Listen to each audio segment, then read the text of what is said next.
So welcome to our fourth budget hearing of the County Executive's 2019 budget proposal. So far, we've been looking at the expenditure side of the budget. Tonight, we get the first opportunity to look at the other side of the ledger. We're going to be dealing with revenues, receipts, money that's fees, money that's coming into the county treasury, which they use to pay for the expenditures. We have Mike Connors, the controller here. We have the Commissioner of Management and Budget, Sean Thielen. But we're going to start off with folks from the Civic Center, Bob Beller and Jennifer's over there, Goffey too, to talk to us about the contribution that the Times Union Center makes to the county budget. Sure. Bob, you have the floor. Thank you, Mr. Chairman. So for the 2019 budget, the Times Union Center is budgeting a profit of $876,438 to the county after all expenses, after S&G's fee and all of the operating costs and revenues coming together. I'd like to just note that since we implemented our shared employee plan, and what this consists of, and the legislature actually voted on this previously, where some of our employees actually provide services for HR and payroll and so forth for the Capitol Center. And Bob, can you just hold on for 1 second? yep. I'm sorry, do we have a handout for this or anything? No, this is not this. So this would be the top of page. What was that? 52. You see the 876 there. Just so we're all familiar Give with us a where we're second, at. please, Bob.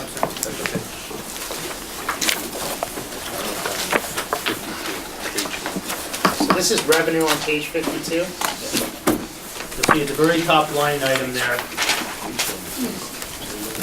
under 2019 is 876. Okay, we squared away? Go ahead, Bob. Okay, Sorry. sorry. So the number that you have in your book is the same as what we are budgeting in our 2019 budget.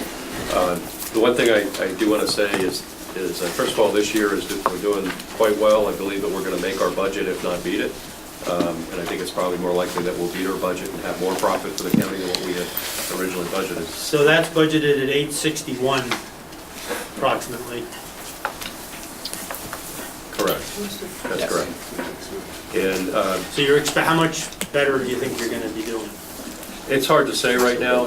You know, a lot of the events that are coming up for the last quarter here are strong events. You know, the concerts that we just had are a couple of Fish sellouts.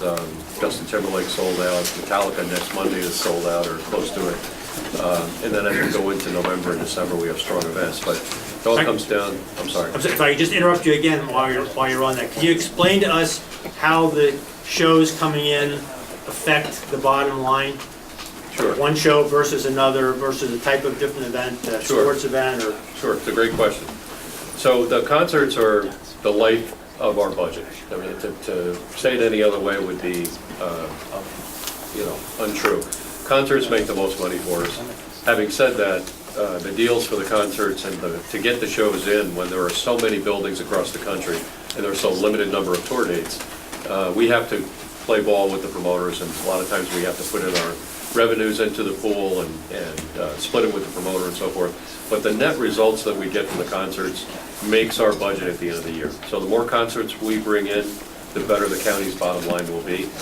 And I have to say, as I look forward, not only through the end of this year, but into 2019, we have more concerts that are booked right now for 2019 than we had probably at this time in the last 10 years. It looks really good for next year. So when you budgeted 876 profit, are you saying that it may be even better than that? I'm saying that I'm very encouraged that we're going to be able to make that number as I look forward right now. Having said that, who knows what could happen between now and halfway through, if not, a quarter of the way through next year, with concerts that could potentially drop out, depending on health of the artist and so forth. There's all kinds of things that could happen. But as I look at it right now, it looks very favorable. Well, when we spend close to $20 million on projects to enhance, like we just did tonight for the fiber optic and for the wireless system there, anything we can get back, to offset that, we certainly appreciate. Sure. The one thing I will assure you is that we'll never take the foot off the pedal. So if we can book more, we're going to book more, and you're going to generate the net revenues from it. Okay, I'm sorry for the interruptions. That's Go ahead. okay. I was just going to point out the fact that the shared employee plan that we have in place right now, in 2017, the county received a savings of operating the building of almost $376,000 as a result of being reimbursed from the capital center for approximately a dozen people that are performing payroll and HR and other duties, where the capital center would have had to go out and hire fully salaried people to do that work. Does Jennifer have anything to do with that? She is one of our shared employees, yes. And for next year in the budget, we've got about a $448,000 savings already built into the budget because of the shared employee program, which is working very, very well. So without that 876,000 would be half of that. Is that what you're Exactly saying? right. Okay, Exactly right. good to know. Any questions from members or? Chris Higgins. I just want to commend Bob. I think the Civic Center is very well run, and it's really impressive to me to see the amount of revenue that you're able to generate as a net positive to the county. You know, not everybody thinks it's a good idea to be in the entertainment business, so to speak, but Thank you. it's proven over the life of it to be, I think, a worthwhile county endeavor, and I think that's a strong part of your stewardship. Thank you very much. Well, question, Mr. O'Brien. Any thoughts on upgrading the parking garage elevators? If Dave was here, I'm sure he'd be smiling, because that's one of the things that has to be done. One of those elevators is down and it Yeah. needs to be replaced. Actually, they both need to be replaced, the closest ones to the arena. But that's in the plan. They Okay. have a report that's coming to them soon. Not in the capital plan? I believe so. Yeah, so, okay. Thank you. Thank you. Thank you. Management and budget. Commissioner, you can slide over there. Oh, sure. Got a small handout if you don't Yeah, mind, we got the Mr. Chairman. I'll try to get them out here. There's a few here. I'll just go down and get them.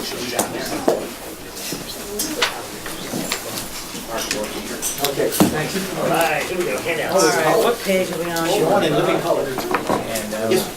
That's the revenue. Somebody's got a color copy.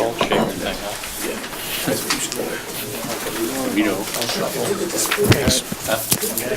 Glossy. Glossy tape. Ooh. The guys at WB Mason. Yeah, Rich. Could we have one more? Rich. Did I have enough? Did we have enough? Yeah. Thank you, Mr. Chairman. I'd like to introduce Mr. Riley. He is the Deputy Commissioner of Management and Budget. So I'd like to thank you, Dave, and McLaughlin, if he's still here, for coming to so many of our meetings and helping us. We really appreciate it. Thank you for being here. Anytime. Try to make them as informative as possible for you, hopefully. So, I gave a small little handout here. It's got 9 pages in it. Just want to go through some of the highlighted stats in there. You know, just so we get a feeling of how we're trending over the last few years and up until this year. So, you know, if you see anything that you want to look at that's specific, that we can go into a little bit more detail. As you basically can know from the budget here, the total revenue proposed, combined property and non-property, we like to think of it as that because the property tax is actually what you levy onto the taxpayer. That's what they actually feel. Is $576 million for general revenue and $94.1 million basically for the property tax levy. In comparison to 2018, there's an increase of 33.3 million roughly, or 5.23%. So we're on the next page. Yep, okay, bottom. Yep, this Line gives growth, us, yep. gives a summary here. As a 1.7% increase to the property tax revenue, and the levy, of course, was an increase of 1.6 million. As you well aware, that is a lesser rate. We haven't expanded the levy as fast as the rest of the tax levy, or as rest of the CPI and things that drive the tax levy. Would have otherwise allowed us to. Page 3 is the complicated tax levy formula, but I just want to hit a few highlights on what that actually means, and the full breakout for 5 years is on page 4, including our tax levy maximum for this year to show the body that our filed levy. Could you show this to the camera, please? So that everybody knows why you get paid the big bucks. This is, I'm serious, if you would just show that to the camera. So that- We can post all this online. Well, that would be great. It's all available online at Yes, we'll all Albany County. And we'll post it right with the budget meeting. Okay, thanks. All right, go ahead. It's available. it's not as easily to conceive it as just a 2% or tax cap. There are multiple facets of what goes into that. Basically, you get a regional tax-based growth factor. That is a countywide metric that is generated by OSC. Office And of that State Controller. Office of State Controller. Thank you. Deal with it so many times. Not to be it becomes confused with fluid. the Office of the County Controller. OCC.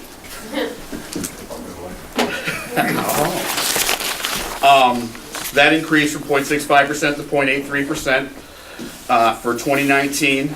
And then the other driving factor is the actual, what a lot of people like to consider the tax cap, the CPI index that the state comptroller bases the growth for the allowable growth factor. That factor for the upcoming year, as you know, is the lesser of 2% or what that growth factor, or what that CPI index is. That CPI index, I think, is closer to 3, so you get the lesser of the 2 or 3 in this case, so maximum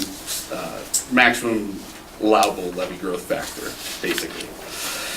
Another aspect that the state comptroller, when they generated this formula, wanted to take into effect are pilots. Payment in lieu of taxes. These are outside of your tax levy. These are generally agreements with the municipality. The municipality then forwards on a portion, whatever that apportioned increment should be, to the county.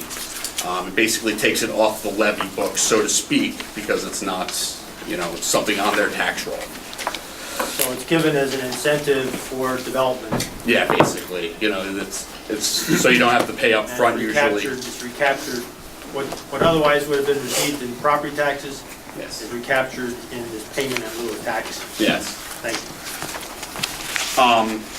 And one of the last factors you could see, just because of the conservative nature that we've been able to have, here at the county, and a good job that I think we've done fiscally, the carryover is maxed out also. So every year you get a carryover amount that could be added in case over the 2% tax cap.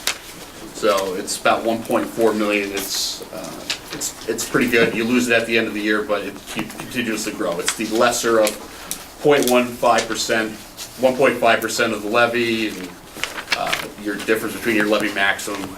Real intricate stuff that you don't need to be worried about, but there is a rollover factor that also is incorporated there. So we'll move on to page 5, if everyone just wants to go to talk about sales tax collection. As you know, it's 40% roughly of the revenue that's incoming for the county, so it's our biggest lifeblood, it's our biggest lifeline, so to speak. Well, that's something I'd like to ask the controller about too when he's up next, about the diversification of our revenue sources, and we have a downturn in the economy and our sales tax drops. Okay, definitely. So you don't have to talk about that part of it, but. Okay. So our budgeted number for this year is 268 million, roughly. That's gross. That's gross Before we share it with our municipalities. Before any kind of sharing. All things being equal, we will make that number even if there's no growth for the fourth quarter. As you know, fourth quarter generally we have a good growth period around here. That includes the holidays. The holiday shopping, yes. And when does that reconciliation, when do we know how we actually did in the fourth quarter? Generally by the second week of January, there's a delay. That's Yeah. Okay. It's usually the second week, two 2 or 3 weeks after the close of the quarter.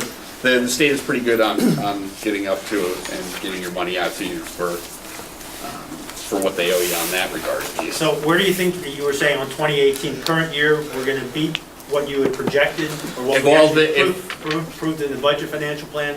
If all things are equal, and we don't need any growth to make our number this year. We actually are running a little bit over, yes. How about yes? I heard you say we're gonna make our number, Yes. yes. How I much wanna be over that- our number are we going to make is what I'm asking. What's So- gonna, So if we're flat, I figure we'll probably end up somewhere around 272. I believe if there's a flat number. Last year's fourth quarter was 67.5 million, I believe, and we're at 204 already. So no growth is 272. So sounds like 4 million more than projected. yeah, yeah. We had a good first and third quarter, and as you can see when you move on to page 6 here, the real driver of the second quarter, which looks askew, as you can, from the graph, we had a downturn in the second quarter of 2017. So that inflates that number. If you go all out, it's looking like we're going about 4% over. As you know, we budgeted 2017 to 2018 at 2%. I think we were about 0.9% under for the year of 2017, so we made that up and more going forward. So when you're budgeting for the future years, you're using the best current numbers you have, Yes. right? So this year, we had the first and second quarter basically budgeting for next year. We took 4% at that, seeing that both quarters are up over 4%. Yeah. You're up over the 2% that we were already looking at for this year. So the conservative number to hit that flat line. So was for the 4% for members, the year. so we used 2% was our number this year, wanted to hit. We Yeah. hit that and exceeded it. Mhm. So what percentage are you gonna use for growth, if any, next year, for 2019? What are you using? It's 4% over budget now. 4% over As you can see, we're 2018. beating. Yes. As you can see, we're over that. If all things being equal, we hit that number plus another like 1.5, 2 points, so it's about a 2% over actual, which is what I'm figuring around. Okay, so my next question is, so what are you then using for 2019? I meant 2019, sorry. Oh, all right. I still had 17 stuck in my head there, Mr. Chairman, for a second. I went back in time. But yes. Members have any questions so far? Mr. Bergdorf? Because of the changes in state and local tax deductibility,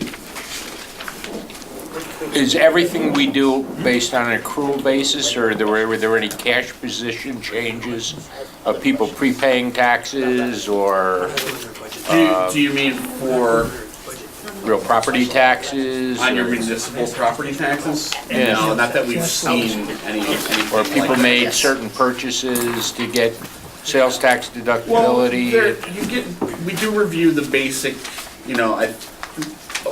the tax and finance for the state gives you your top 12 categories. That's your real drivers, automobiles. There weren't categorically any massive changes. There's a little shuffling, and over the years, as you see in, internet sales and all that stuff, categories that could be. Yeah, that's another area I'd like the controller to address is internet. We're gonna, So, automobile sales apparently are flat now, they're Yeah. seeing, so. Yeah, you're seeing that's- it they like deteriorate. there's a good used car sale market as Right. as we have a decent amount of used car So that dealerships in may this. also compensate. So you went through gasoline, Yeah, gasoline, as you know, last summer was at significantly lower than it is now, probably about 50%, almost 44%, I believe. And that is also a nice driver for this, Yeah, it's an inelastic commodity. You're gonna sell basically as much gas.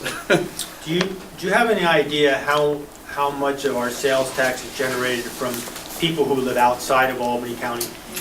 That's something we can look into. You know, Does the there's, controller have that information? Yeah, we've got approximate numbers. I Okay. think conservatively, you're looking at 30 to 35%. So that's money that we don't need to get from our property tax payers. That's correct. That's right. that's why we are probably in the, you know, 8th or 9th lowest by tax rate in all of New York. It's a great having being a destination to come shop, you know, with our shopping centers and auto dealerships and But the site. then we're also very heavily reliant on that source of revenue. That is true. That is true. Any other questions on sales tax, and then I'll let Sean get on to the next part?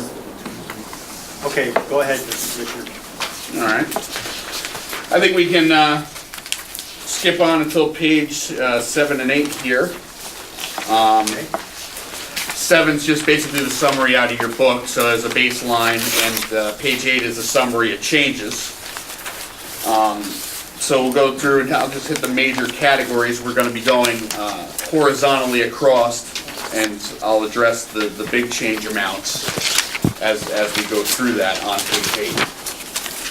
So, on page 8, the local tax item, that's your sales tax, basically generated from your sales tax revenue, about $8.7 million more in revenue. So why, for budgeting purposes, presentation purposes, do you use parentheses, negatives for revenues? That's the question. So, the revenues go with the appropriation and to get a bottom line. And just how our system has been set up over the years, So pluses are what we spend, yeah, and minuses are what we receive. basically, yeah. Offset that. Yes. I know, it is a little confusing Wanna in get it that out there. regard. So those negatives are really positives. Yes, yes. Thank you. In the departmental miscellaneous income, we're forecasted for 112 million total, 112.1 million. What does that kind of stuff include there? That has, a lot of that actually is your locally generated revenue. And so like it's at the department level, like your commissions and as you'll see, your border revenue, like at the jail. Like that's stuff that's actually generated at the department level, like general. There are exceptions to that. So revenues that the sheriff gets for that use of the phone system that Yes. we dealt with a little while Yes. ago? Basically outside of state aid and federal aid, like it's not touched, it's just a local item. So, Thank you. driver of that $5.3 million difference for the year, you know, a lot of that can be attributed to the Board of Revenue and Corrections at the correctional facility. Got about $2.6 million difference of an increase. The nursing home, The defund, yes, we'll get 2.8 million more in private and Medicaid payments. that's that case mix that we were talking about the other night. Case mix, and you'll see some more capital component being added to for the construction as they file. You have last year's capital construction, what's happened up So until, when we get reimbursed, then it counts as a, yeah, you would revenue be generated as a local, in the local item there. 275,000, and no, it's not a lot, but it is significant to the defund, mainly for snow removal and repayments from other governments, our shared agreements that our DPW takes place in. As for state aid, you can see is a generous 16.5 million, as we've all talked about, raise the age. 8.8 million, I believe, of that 16.5, or over half, is from that categorically. Raise the age, if anybody is not familiar with it, which I'm sure you all are. Program that started October this year for 16-year-olds? Yeah, 16-year-olds this year. 16-year-olds this year, 17-year-olds next. there's a Takes over. whole page in your budget. Whole page in there if you want to read in more depth. But more than half is that. 2.9 million in the services for physical handicapped children, 1.5 in statewide implementation, and that covers the major categories for that 16. Your federal aid, not a significant change across all in comparative. It's $75 million we get from federal sources, roughly. About a $1.2 million increase. Mostly Medicare Part A payments at the nursing homes, about $1 million of that. So, Okay. Members have any questions on some of these other revenues? I have a variety of questions, if that's okay. you got a variety? Sure. I take this seriously. I would assume. So, first question, how much actual cash do we have in the rainy day fund in the event that we don't hit our revenue numbers next year? So, If I wanted to go to the bank today and find out how much we have, what would they tell me? today, 30? Today, What, no, in we're, your general fund? today we're a little, mid-40s probably, and then Well, we we're probably booking have another. about 60, right? Yeah, well, we have about Not 40 all in cash. cash, and we have about It's not- another yeah, 20 in it's treasury notes Cash is that are different. fungible. than- Cash varies on a daily basis, though. So we Yeah. have 40 million in cash, 20 million in treasury notes. Yep. Okay. Next question, the casino revenue. I see that you are booking another $320,000 for Yeah. that, Yeah, so about 10% year over year. but do you actually think that's prudent, given the way that those things are performing? We're outside of, we're running at probably 1.9 right now, so it's not for growth for next year. Okay. We're up for 10% over the previous year. Now, they didn't come fully online that previous year. There's about I think it came on in February or March, so you had a couple. Their fiscal About is, 10 months. yeah, it's about 10 months. How are you guys dealing with the revenue that comes in from the casino? Because it has to be used in a very specific manner under state statute. Does it? Yeah. Yeah, it has to be used for property tax reduction, or there's. It's That's exactly what it is. General- It comes into the Department of Finance, it flows to the general fund. Anything in the general fund by definition offsets property tax. Right. Okay, Any so other revenue. you guys don't use it, you don't come up with the We don't numbers? earmark it for a specific program, it's just general property tax relief. Got it, okay. Good Next, question. next question. The hotel occupancy tax formula has now switched, as we all know. How are you guys addressing that switch now with the money that's coming in from the hot tax? Well, we have We're not getting as much to pay off these bonds. You mean Year over because of the year. state piece? Yes, yes. Because the state is taking a larger Switched. portion. Bigger piece of the pie. So, we're not So I getting can that give you a revenue. definite breakdown of what's going on right now. It used to be, it's around 8.7 million in revenue. The hot tax total is 8.7. Yes. We are projecting no growth for next year. We'll be right around that number this year. So we out of haven't the, seen, I don't mean this, out of the 8.7, 4.35 is going directly to the authority. Convention Center Authority, yeah. Sure, and then we're keeping the other 4.35. We keep We 2.9, keep 2.9 and we give some to the Visitors Bureau for some stupid reason. yes. Okay. And It's, that's, I'm just agreeing that it goes to the Visitors Bureau. 1%. How much, and how much of the bonds on the parking garage that we were applying that revenue to?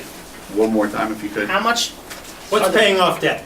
yeah, What's paying up, 2.9 million is paying off the debt for how much is the debt all of the annually? Times Union. So you get almost 3 million in cash All right, from the so- hotel tax for the debt service of the Times Union Center complex. Okay, So the Visitor Bureau is getting the 4.35 million minus the 2.9 that goes to the county, that difference? 4.3 total.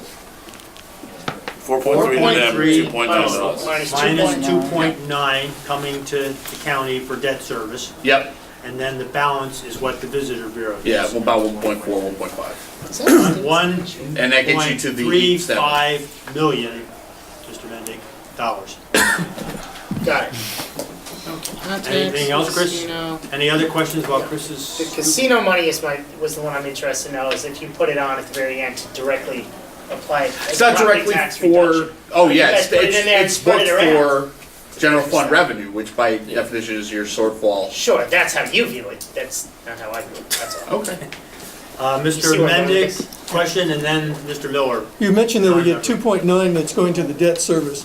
What is our actual debt service See, this is- on an Debt- annual basis? Debt service total payments, Mr. Connors would have that right off the top. Good question. 20,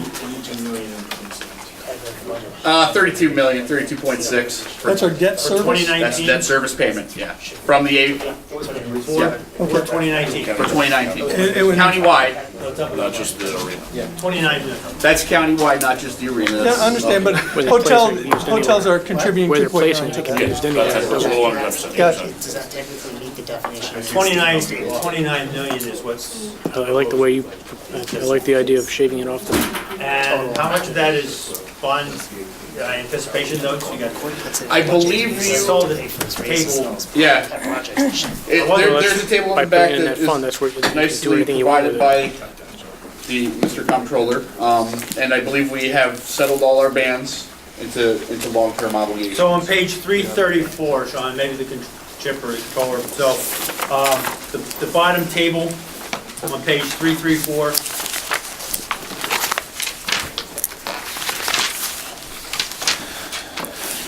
That's, yeah, we have.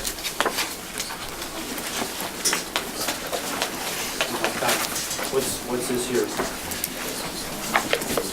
Yeah, so the debt, amount of debt outstanding in 2018 is $286,225,000 in bonds, and then Yeah. it says bonds down below, 5.5 million. But on the other previous page, it refers to them as bands, bond anticipation notes. So I don't know if there's a typo there, or I'm not reading this right.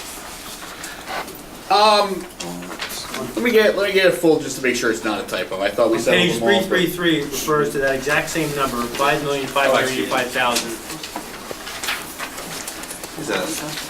If I can jump in, Mr. Yeah, Chairman? that's Sure, not please. subject. That's not subject to the debt limit. That's not- The debt that we Those are have- bonds that aren't subject to, These are bonds, Yes. but it's not subject to the debt limit in consideration of what you're eligible for to be able to go out and tax. So the 285 is subject to the limit, the 5 is not. okay, thank You you. have the constitutional debt limit that goes Gotcha. into there. Says yes, that is a, Okay, so you got your question answered, Mr. Mendick? Yes. Mr. Miller? Yeah, I want to build on the comment that Mr. Higgins made before about the convention and visitor center.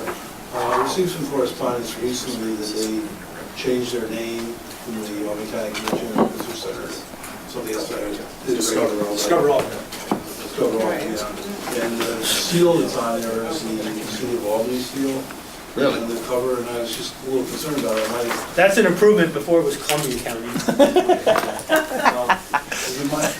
Now you're in Saratoga. Just gave out is we're basically funding this whole convention and visitor center, is that correct?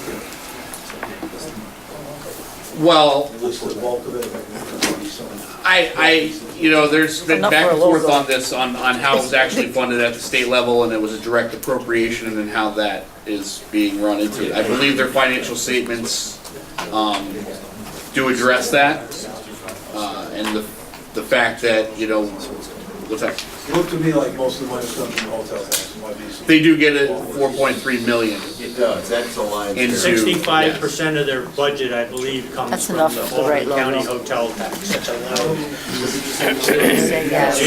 The other That ugly county logo on it. 6 or 7 is coming from contracts that they generate for serving other counties that compete with us.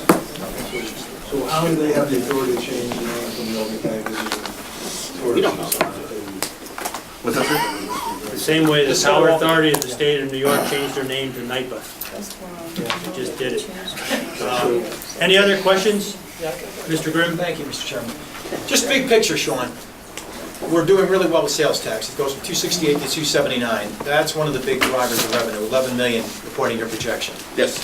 Also, even though a state mandate is being imposed, it's one of these rare cases, it's not an unfunded mandate. We're getting 10 million regarding raise the age and also indigent care. That's $10 million in revenue. Yes. Well, also, the continuing success at the nursing home is driving down costs, which is freeing up for spending. What are the sales tax is obviously sensitive to the national economic boom, that's something that's always gonna be up in the air, particularly, it's so dependent on retail, the Crossgates and Colony Center. What about the sheriff? He told us recently that he took in $8 million in revenue from bringing in those refugees, and he said he spent probably less than $2 million. Where does that money go? And isn't that really a one-shot? Well, it does depend on how long that he operates and takes in borders, and of course it does. Because this is something that I wouldn't even thought about last year. He just, proactively, he jumped on it. Yeah. And he brought in a lot of revenue. Yeah. What we do is, and we work with the sheriff up until the last minute, basically that we can, on formulating the budget to get the truest number for that border revenue that we can get. He couldn't have had that, he couldn't have had that in his budget line. He didn't know that he was gonna take in all these refugees. So where does that money go into his department, does it go into the county, or where does it? Well, it goes, the jail is subsidized by the general fund. It's not a cost, it's a cost generator, excuse me. It's not a revenue generating department. And I mean that as the, public safety as a whole. We do get the fortunate, that we are paid for some inmates better than other inmates, but we still have to provide that service. What generally happens, is that, the jail is subsidized. So I think his department's in total about $100 million, so that significantly comes out of your other revenues. Highest funded agency. So, to answer Mr. Grimm's question, what happens to those unanticipated revenues? They go into the general fund? This year? Yes, and what it'll have to do, and this is like something that we probably should talk about more long-term, is cleaning up departments that have negative lines. With that, he has had to also generate and use some overtime in excess of. But the net's been up. The net was $6 million. Yeah, Yeah. he mentioned overtime, but the net $6 million is, I would like to say, does that money go to the taxpayers? But I think it goes just into the general fund. Is that what would build up the $60 million reserve? Yeah. Okay. And that's used to figure out the tax levy. Yeah. Well, how does that impact 2019, given that you're not sure what's going to happen in 2019 vis-a-vis refugees or any other potential source of income in the jail? Well, not to speak directly for him, but the sheriff's got a good eye on like what he's going to get into the future. He knows like the streamline. He doesn't know down to the exact person, but he does know that he's going to do a certain amount of business, so to speak, with the borders and the other governments. He knows that he's going to be able to take in maybe roughly 200 people or so throughout the year, or whatever that is, and we budget conservatively about that. We work with him to budget a conservative number we think is manageable to hit, and also, fair to the taxpayer. Thank you, Mr. Chairman. Sean, maybe you want to wrap up with the tobacco revenue? Yeah, I saw in Mr. Connors. the canvas letter that we were talking about, there was tobacco revenue talk in the canvas letter that you had sent, Mr. Chairman, and I just wanted to show you what the last 15, 18 years was, and that's basically been a steady stream of about $4 million, at least over the last 10 years. And if we're going to talk about, the future of that, we should see what that revenue looks like. So 2018 started to come back up again towards 4. Yeah, and you hate to say it's hard to fight government on this. We asked for why there was such a downturn in 2017 because 15% is quite a big downturn year over year. And I don't think we picked up that many more smokers, or they got that much better at taxing, but they said that they are independently audited. This aspect of the states is looked at by independent auditors, and this is what your allocation is. Was there any change in the collection of, from illegal cigarettes in the past year? Well, because this is based on domestic consumption. Yes. So if certain groups are doing an end around, oh yeah, then the sales are going to be less. Well, I'm just wondering if there's been any interdictions. I can definitely take a look into it. Because we know the trend in smoking is going down, I thought, but this, based on this, it doesn't look that substantial. We've got some things to. We'll get into that, all right. One last one, if we could talk about our investment, that, because Yes, it's please, significant. Mr. Berger. Do you have a question on this? Well, it really goes back one slide, and we were talking about, well, it's just a general question. When we were talking about the $6 million in excess that we found, okay? Well, I seem to remember that we had a one-shot in this year's budget for the hockey arena, which never happened. So there was a hole there of what, $2.5 million? So the first $2.5 million of the $6 is gone. What other revenue sources that we projected in 2019 didn't materialize to some extent? So offhand, I don't think we have anything that's really out there that's flagging as a serious concern where it's like a zero like that. Our mortgage recording tax has been pretty on the line, and interest rates are going to go up, and we actually decreased our expected revenue for 2019 accordingly. The housing stock isn't there, and with rising rates, it's going to be, I don't think you're going to see as good a year as we had the last few years for that. Outside of that, for big numbers, there wasn't very many significant, we'll say, holes in that regard. We've hit, we get good collection on our tax levy. Sales tax has been, above what our prediction was, which is good, and so on. But I can definitely, if you have any other I'm specifics that you just got big curious concerns. where the $6 million went, or, should we see at least a $6 million surplus?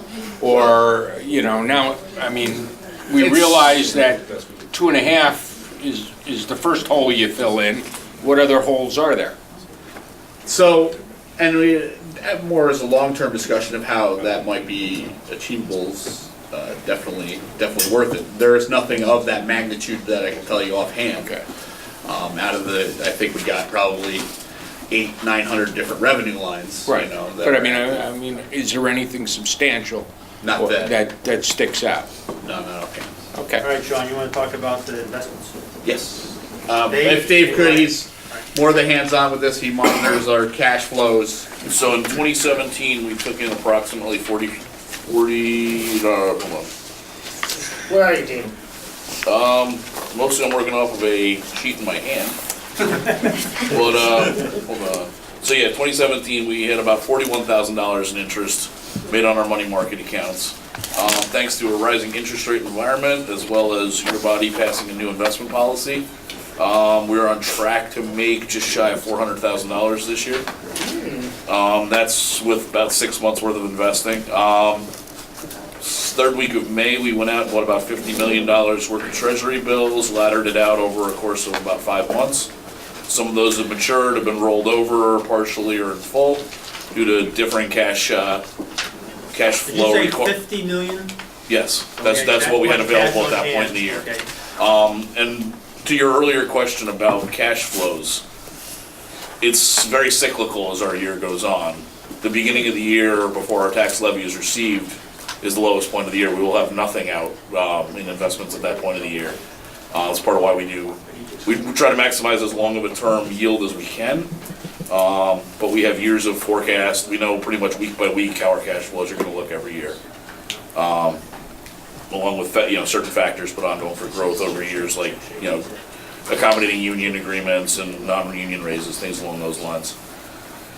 But yeah, so we actually have a $10 million piece maturing tomorrow. That'll be rolled over for $5 million. That'll put us with about $25 million remaining. 13 of that'll come back in November, and it'll slowly come back before the end of the year. Everything will be back in hand through the end of the year. It'll be about $375,000. Next year we're forecasted for $750. I think we're fine to make it, because we'll have a full year of investing. Longer term securities yield higher rates in a rising interest rate environment.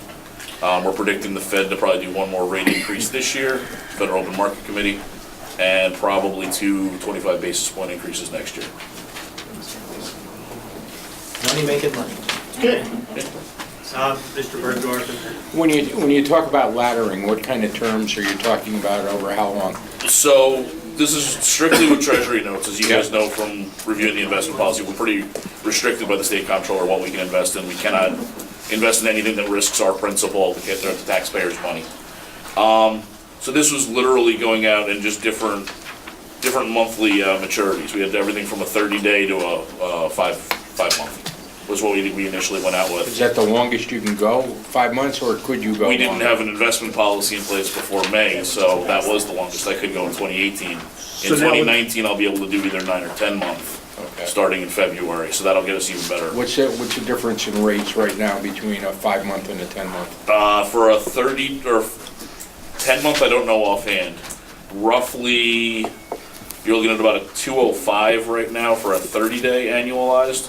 You're probably looking at 270, 275 for a 1 year, so. 70 basis points. Thank you, Dave. Yep. Thank you, Sean. Good job. We'll be in touch. Mike Connor, Controller. Mr. Chair, we have some pass outs. Doc, thank you. All right, Thank you. Ashley, just a couple of things, Mr. Higgins, just here, there was about maybe a month ago, $191 million on deposit of the county. Expenditures have come and gone. We had the quarterly sales tax payment of about roughly $30 million to locality. So you're around $120 million as of today. So there's significantly greater amounts there. So there's some other things that I'll address if I can too. Mr. Dussel, what would you like to do first? Do you want to do the negative lines? Or what would you like to talk about first? First, well, kind of addressing that, our monitoring of the financial picture of the county through the course of the fiscal year, I think can be improved. And what I'd like to know from you, Chip, is it technologically possible for us to do this, say, on a quarterly basis? Yes. So that we don't get into these things. Yes. That's a whole other issue of expenditure controls, so we don't get into those negative positions, but The short answer is finding yes. out what, answering Mr. Higgins' question about where we are during the course of the year. Sean said over the course of the year, we have different amounts coming in and going out. Our cash flow changes. We have bills to pay. We have revenues. Property tax comes in at one part of the year. Right, we can invest for a while, but then we've got expenses like sharing with the municipalities, et cetera, et cetera. So can we get a better handle on where we are? What snapshots during the course of the fiscal year would you recommend? I think the suggestion of going quarterly is a good idea. Quarterly. I think we can meet with you if you're willing to do that as a committee. I think that helps. There is, within the financial accounting system, the ability for you to do that. It takes a little time to learn how to use it. We can certainly help prepare reports. The information is available to everyone in the county government. It's a read only. I would think something relatively simple. We know where the backup is. Chip, or you? Well, I spoke to the chair earlier, the chief, and the chief basically was talking about page 44, which is your tax levy. Those main areas, it'd be very simple to do those main areas and show you where we are, folks, in revenue. Remember to get a snapshot of Yes, where we quarterly. stand. Yeah, and actually, your office can prepare those reports. We can help you. We can show you how to do it. It's a shared report. It's very easy. Well, once you've done it a few times, it's very easy to do. So we can do that. Okay, so you want to continue with the negatives then? Well, yeah, one of the things that you should be aware of when of the 8 million minus other holes, there are some other significant holes in the current budget, revenue-wise. Shortfalls in revenue that we projected? Well, not revenue, but expenditure holes that affect your budget. So, for example, the sheriff had almost $2 million of overtime when you add the jail, sheriff's line, and E911. So, we were very pleased that we've been blessed to have that opportunity for additional revenue. There are expenses that you did not budget that are there. That's why you'll see in this report. But some of those expenses are correlated directly with the additional revenue. Some. And so, but now you're saying some not like the emergency E911. Yeah, the revenue, the overtime line is a line that's usually negative every year. So it's not. I mean, if the size and dimension that would be on that, that would do that. What we thought would be illustrative, if you just look at a couple of the larger items in here, where there's a significant impact, you know, obviously state retirement's about $1.2 million negative, and, you know, that's... You know, Negative meaning more than we anticipated? we have spent more than we budgeted. Thank you. These minus signs in front means that that line has gone negative. That means that the budget's gone negative. The So we're on the long page here. long page, yes, the long document, Long document. and I'll hit the big items first, then go back and try and answer any questions you have on some of the items. Conferences and training is up about, it's in the hole about 452,000. Can you expand on that, Mike? On all conferences and training? Yeah. No. We're But $500,000 in the hole? Yeah. We're $500,000 in the Well, hole? That was go ahead, jump in. That sounds insane. That's 2490, that's community college. Okay, all right. That's community colleges. And what happens at the community college building on that, Chairman, is that you wind up, we get hit on some of the surcharges. We had an audit of that, and we fought with them over that, and we were able to reduce that. But if a student is there at Hudson Valley and they show up at the lab, you know, we're gonna get a $300 bill. So those are the things. That number is actually over $1 million right now, because I got a $500,000 bill today from Schenectady Community College. So that hasn't hit So that. these are Albany County residents attending. Yes, that's correct. So we did not anticipate in our. And these budget. numbers as to the 24th, so anything that hits today won't show, you know, it'll be We interesting. still have 2 months left. Yeah.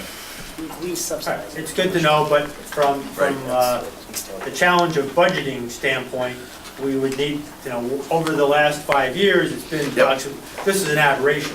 This is up $1 million more than it's been carrying on average. Well, I mean, let me just jump through some of the other highlights that I think you should be aware of. One of the other areas that is a significant a hit on page 2, it's probably the largest, is the other economic opportunity. That actually is the additional payment. So you budgeted 1.456 to pay out to the convention center. You actually took the day to pay 3.99. You paid $4 million to them so far. So that generates $2.5 million of the negative balance of that roughly $8 million of negative lines. The fees for services are a combination of things that was budgeted at 1.6, it's over 3. I think sometimes that there's some issues that will come up in departments on that. There are not any really big lines in the other funds, most of those are in the A fund. And, you know, you want to remember, you know, the former legislator, a budget is a political document, it's an estimate, it's the best estimate you can make at the beginning of the year. And while $7 or $8 million of negative lines in November is a lot, and it is, it's also on, you know, almost close to $700 million of spending. So, yes, it's something that you want to look at, and yes, you know, you want to react to it. But things do happen during the year that can affect widely what your performance is going to be. We'll try and answer any questions. We're off by 1% of the total. Yeah. Okay. Basically. So far. How does that track with previous years? It's pretty close. About it. And, all right, so, yeah, Mr. Bergdorf, I hate to go back to the first number you talked about, which was state retirement. Yep. State retirement is a linear extrapolation of payroll, right? No. No. No, the state retirement, you have two facts on it. Go ahead. Go ahead, if you want to say something. I just want you to know that this is your personal savings for doing your amortization back. This is not a negative. It's not a negative line of that. It's not a negative line, it's a negative appropriation to count against your Okay. full line. So Okay, so it's not a factor of what our negatives are, or our debt that we have. We borrowed between 2011 and 2015 as one of your liabilities long-term. We're paying off about $31 million of that money borrowed, so. No, but that wasn't my question. I'm going back to the $1.2 million in state retirement. Yep. What that says to me is we paid an extra $1.2 million into state retirement, right? this is more this than is budgeted. and this is what the problem with like some of these reports are. I know that like we're gonna have to work out if you're gonna do it quarterly, but this is a negative appropriation to count against it. This is actually the value of your amortization amount. It's not a negative appropriation. This is not something that is, it's not a negative line. It's not it's a something when savings. you're balancing the budget. Negative line the way it shows. It's the way it shows as a negative line, but it's not a negative line, so to speak. So, does that, okay, we're either negative or we're positive, okay? So this is- Does this mean, No. Well, no, why don't you Depends on explain the what line? sheet you're on. Why don't you walk through the line with them as to what you're talking about in the personal savings? So the personnel savings, that number right there, that represents the amount of your amortization and personal savings that counts against your whole retirement payment. If we choose to amortize or not, now we always budget to amortize at the end of the year, but we are in a 3-quarter, 1-quarter cycle. So when we actually formulate the budget, our retirement payment is for 12 months out. So yes, it is generated, like the actual payment is generated on your payroll. right, but this was payroll for a year ago. Yes. Then the controller sets a rate, and then you have an option whether or not to pay it straight or to do an amortization Right, over correct. years. And this is not like a negative line in that So what respect. I'm trying to figure out is what, as a result of all of that, what does 1.25 or 1.256 million mean, either positive or negative? Are we exceeding our payroll? Are we below our payroll? Is it overtime that we're paying retirement benefits on overtime that we never budgeted for? What this is if we were to amortize, that is like how much that is valued I at for better this. explain what you mean by what the controller's doing with the amortization. Yeah. So This is not our number. it smooths out the peaks and valleys of the controllers. From 2011 to retirement. 2015, we did not pay our annual payment, which we were allowed, everybody's allowed to do. We did not pay our annual payment to the state control, to the retirement system.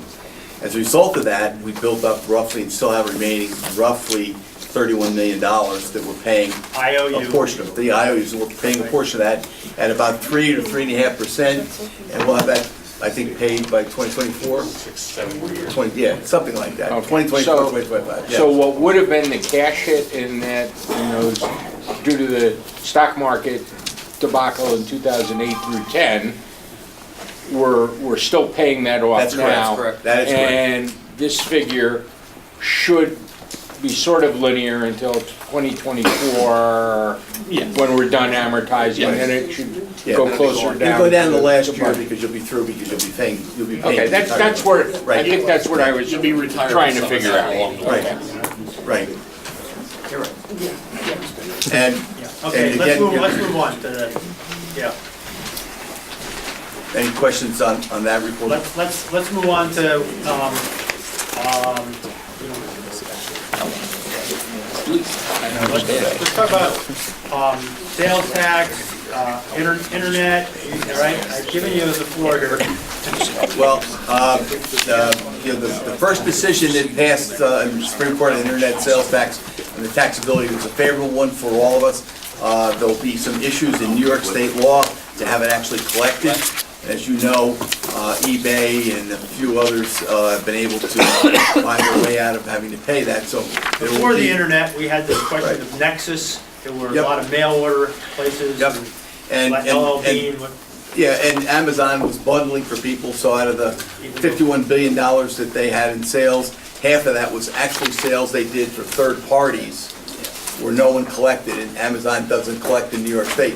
They do collect in Pennsylvania, the state of Washington, and I believe maybe Mississippi or one of the southern states. They also collect in Europe. So it is something that we're gonna have to battle out in the legislature, and we'll be calling upon your help to do that. Number two, since I said in September, the sky is falling on sales taxes, and potentially it will, sales tax have been good, so I'm gonna say sales tax will go down, therefore you'll have a good year in front of you in 2019. Thank you. But long-term, the question I think Mr. Higgins brought up earlier about what's the percentage that's from out of here, as more and more people buy from Amazon, there'll be fewer and fewer people in the generations coming up who used to come to Albany County to shop. They'll be buying directly, and those sales tax dollars will go directly to their counties. that is a risk, and that, you mentioned this, Mr. Chairman, long-term, that is a real risk to the economic health and safety of not only the county, it's a bigger problem for the local governments. Well, you're also losing property tax. Oh, yeah. Because your businesses disappear. Yes. So, okay. So how many, you forecast when this is gonna, I mean, based on extrapolating how fast? If I was good at forecasting, I would pick the numbers for the lotto. But About that 1.5 billion now. Yeah. Well, you're only gonna get 600 some odd million take home anyway, so it's not that big. That's of a- plenty. But if you go back to what happens, I think that, you know, you have to use the facts that you have. You know, we've been very fortunate, and I think, you know, let's hope and pray that people continue to shop locally and shop in retail destinations and not on the online. Well, it's also important to know that 40% of the sales tax we collect goes to our municipalities. Yes, that's correct. So they have a stake in this. There's a bigger issue in that, because we went around to see the municipalities. And I don't mean to pick on Gilliland, Mr. Grimm, but Gilliland's a prime example of someone who will have pneumonia if we get a cold. You've got roughly $3.8 million in property tax and almost $12 million in sales tax. A 12% reduction in sales tax is a catastrophe in Gilliland. It's worse in places like Knox, and there's a few other smaller towns that will really get hit. So it is a serious issue, and it might be a chance for discussion when we start talking about trying to share bodies and reduce overall costs and working together. Because people aren't really going to listen to some of the things that you want to do until the crisis hits. But I think you've got to talk about it. It's also, across Case Mall, for example, they slide a $5 million check to the Gildan School District every year, and they don't send a single kid to school. So their assessed value, of course, is incredibly important, and as the value of malls diminishes, that is an enormous problem. Well, actually, they've been successful in two search areas. The Macy's was one, the major one. There was another small one. So as the sales go down on the floor, even if somebody makes an internet sale to one of those stores, you know, they're gonna because of their contract and the way they're assessed, they're gonna have a lower assessment. And Colony Center is doing likewise, as is Latham Bentley Farms. Hasn't happened yet at Stuyvesant, but sooner or later, those are all gonna be issues for you to deal The with. revenues that we need to, We're really dependent on Crossgates Mall and Colony Center, Stuyvesant Plaza. This county is really dependent on those regional, attractions. But they also get the fact that retail's in trouble. If you look at Crossgates Mall, for example, they are moving more towards entertainment and destination. That is precisely why they built a hotel. But what will that impact be? If they bring in revenue under hospitality and entertainment rather than retail, what will that impact be on sales tax, Mike? Well, I think it's going to be a negative impact on sales tax, but it's also, you're going to have there's a problem on the job side of the equation as well. And that's another negative that could come from that. Colony Center is aware of this, and I think that some of these retail destinations realize that we all got to work together to make sure we get our fair share from the internet sales. so if our sales tax erodes, our other revenues erode, and we don't have the funds to pay our debt service. So let's. Actually, that's not true. First The way the receipts. law is written, Go ahead. gentlemen's law is written so that your first obligation, believe it or not, is to pay your debt. But we need to raise the revenue to Right. pay that debt, and it may be from Right. property taxpayers rather than coming from sales tax. That's correct. So let's talk about debt a little bit. Risen 10% since 2012, the debt outstanding, as I understand it. That's correct. And So, we've had a significant How much do pay you down. think we're going to borrow in 2019? Well, that's a good question, because the nursing home discussion is somewhere in the neighborhood of $70 million. We've only borrowed less than $10 million on that. We've only had one significant payment. It was about 3 weeks ago for $1.2 million. So, you know, if the project really gets going gung-ho, we'll have an obligation to pay that. But I don't foresee us having a huge problem in the nursing home, cash flow-wise, for debt until later in 2019. You know, unless there's some kind of fast track going on that I haven't heard about.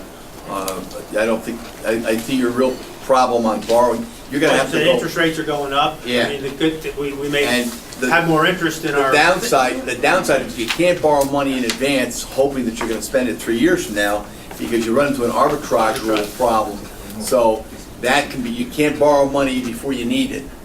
And even if you have a negative interest earning on that, which we would, and we've always managed that when we've had situations like this, you can be criticized and have some real problems with that, so. So it's a good segue to, are there other ways that we can pay our quote debt without using general obligation Yeah, debt financing, which gets the securitization? Yeah, there's a consideration, and what I would do, and again, in deference to the committee, I would say, look at page 2 of this. And this is a local number, and I think it'll be illustrative about the overall issue of risk avoidance or insuring your risk or hedging your risk. If you take a look at the Which pack tobacco are you in? securitization, and you the can look at Raymond this James in one? Raymond James? page 2. Page 2, Raymond cigarette James. shipments. And if you look at page 2, you'll see there's been a decline, you'll see there's a decline in cigarette smoking. When we originally proposed this to the legislature in 1999, the projected decline in cigarette consumption over time was to be an average of 1.9%. And I remember when it originally came out, that we were projected to get a little over $7.3 million this year on that. So what we've done is to show you 2 different holes, and just for your consideration as we go on, this will bear a lot more discussion. We need to talk to the county executive's office about this. The legislature needs to look at this. This may or may not represent an opportunity for you to not get yourself further in the hole, but it depends again on what happens on the interest rates. But to show you what happened in the past, if you look at from 1999 to the year 2018, you'll see this line, which in a proposal, the full proposal will show you that's what was projected. So anything below, Projected by whom? The courts? Attorney General and the courts. Okay. So we collected over those 18, 19 years, roughly $16 million less than we should have because of the decline in cigarette smoking and the growth. When this settlement was made in 1999, 3 cigarette companies controlled 96% of all tobacco sales in the United States. You've had so many independent cigarette makers, gray market cigarette makers come in that you've had a significant decline. As a matter of fact, in the last 11 years, the average decline over those 11 years is 4% a year. And I would guess that with the amount of people you see vaping today, which is not covered by this agreement, you're going to have, an erosion of what that is. So that 16 million lost opportunity is something to remind you of what, maybe it wasn't so good not to insure this risk or this loss. So The just next- back for some, explain, we could have securitized, which means That's correct. what? Like, we knew that there was this stream of revenue out there. We could have, right? we could have. We decided to accept the year-by-year Right. distribution of that. And then what Instead happened, of instead of the revenue go like it was selling- supposed to, it went like that. We Right. could have sold that future stream That's to a correct. private entity. Yes, and I guess the easiest way to understand this is that if you hit the lottery and win $1.6 billion, are you gonna take it over 20 years, or are you gonna take a lump sum? Securitization is very much like a lump sum. What you do with that lump sum is a discussion for you to have. Now, you have to, at one side of the equation of the decision-making, you have to protect the whole. You don't wanna have a $4 million hole in the county executive's budget on a revenue. On Each the of other- those years Each of going those years out, that you're doing this. On the other side, if you reduce what your debt service payments are by an equal amount, or close to an equal amount, you can reduce what the V fund cost is. And the V fund is subsidized primarily by the A fund. So if you, in a sense, look at this, you have a good chance there to trade, instead of a general obligation, which is less expensive, for a tobacco bond, and So that's fiscally responsible, except Yes. we can't, But we it's- can't necessarily retire some of that debt. We can't defease it because we're bound to. we're bound because of the change in the tax law But we last could use year. it to offset debt that we were anticipating, which is That's back to my correct. question, whether it's a nursing home or something else. Yes. So even if we can't retire existing debt because of the rules attached to that, we could use it Right. to offset other debt, like nursing home or Right, whatever. that's correct. And the other thing is that when we looked at this, we discussed the best way to do this, is that if you want to, and we did this on the unrolling of our band positions, if you were to securitize half of the stream and tobacco smoking goes up, you're gonna benefit on the increased cigarette consumption through half of the TSR payments that the county gets, while you'll also have the lump sum of the 28 million to use to pay down nursing home debt. So or could another you fund. find someone who would, we could securitize our future tobacco revenues and they pay for the nursing home for us? You mean if you sold all of it? Whatever. Yeah, there's a market out there. California just did a deal on. How much would we get securitizing? If you do 50%, it's 28 million. It's what you take home. You actually close on 31 million, and there's $3 million that you'd use for reserve funds, and then its cost of issuance is about 100,000 for us and 250,000. When I say for us to do it. Because my concern is that we know about the nursing home. What we haven't talked about are other employee, post-retirement, other post-employment benefits, which are health insurance essentially, not pensions. And that liability is huge. We don't talk about it. Well, And there we is have only to pay, we have to pay for our retirees' post-employment benefits every year, and that number is right. There's going up. there's a rule that we have to find, and it's a thing called the Government Accounting Standards Bureau, GASB. And GASB 75 for entities like ours that don't have a trust fund for this obligation.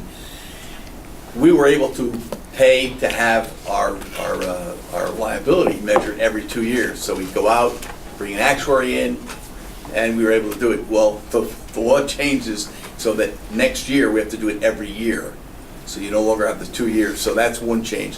The second thing is that you'll be recognizing that liability on your financials, and not to make people ill, but right now that liability at the end of 2017 was about $551 million. 551 million.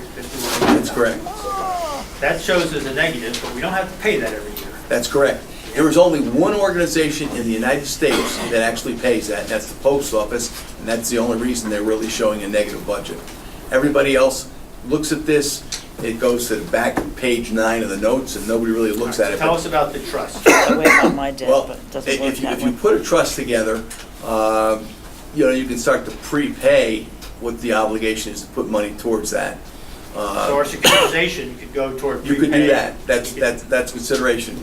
But that's a legislative decision. You have to look at the numbers, the policy implications, and then the budgetary implications. You can say the exact, look, you're going to get $2 million a year instead of $4 million, because we're going to put this money over here to take care of a long-term obligation.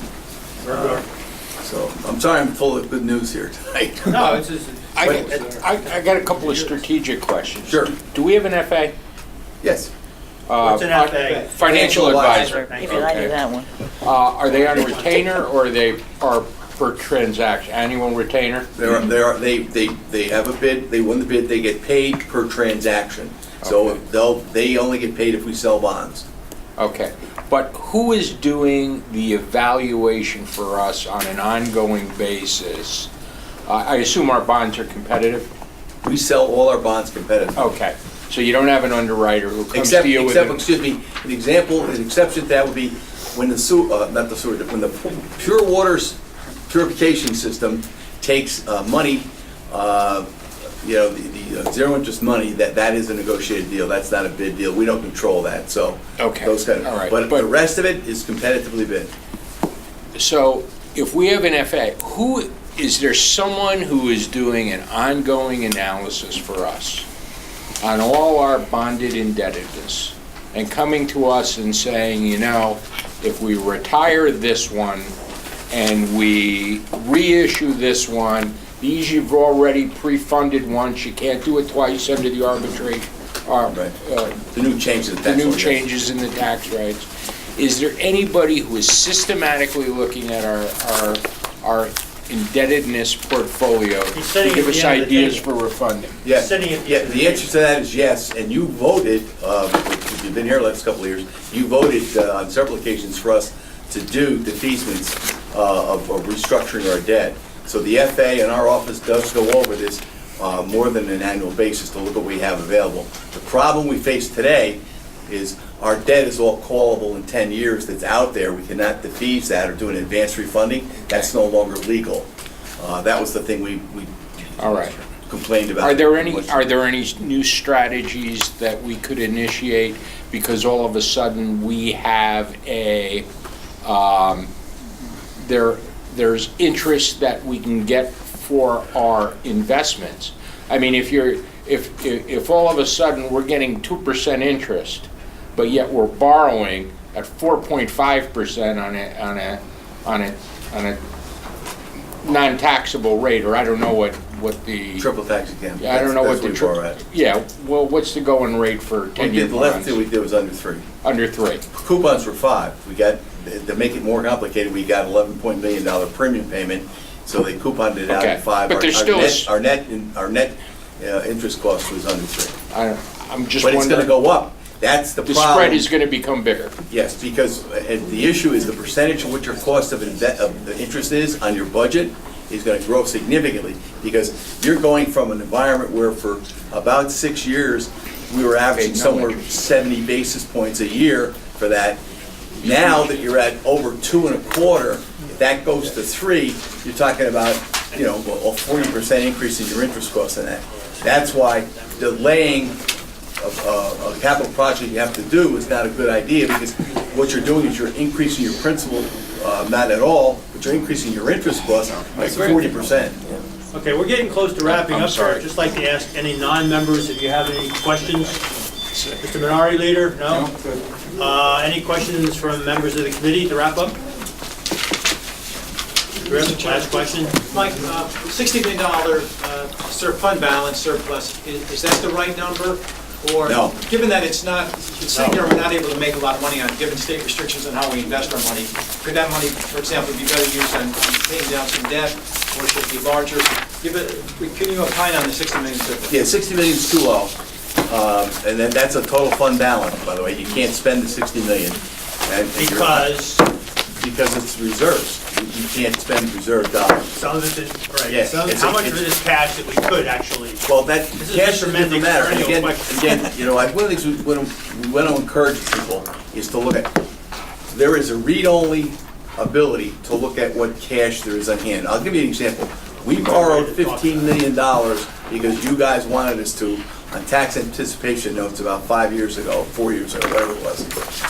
We tried to explain, no, you don't need to do that. There was $90 million that we had that we can internally finance some of that cash flow problem, so long as we replace that with the bonds that are issued or with a band that's issued. I think we all need to look at what's on hand and what's available. The question Mr. Grimm asked, to the point, if you're going to have a $700 million budget, pretty darn close to it, you really ought to have at least a $70 million undesignated fund balance for a safety point.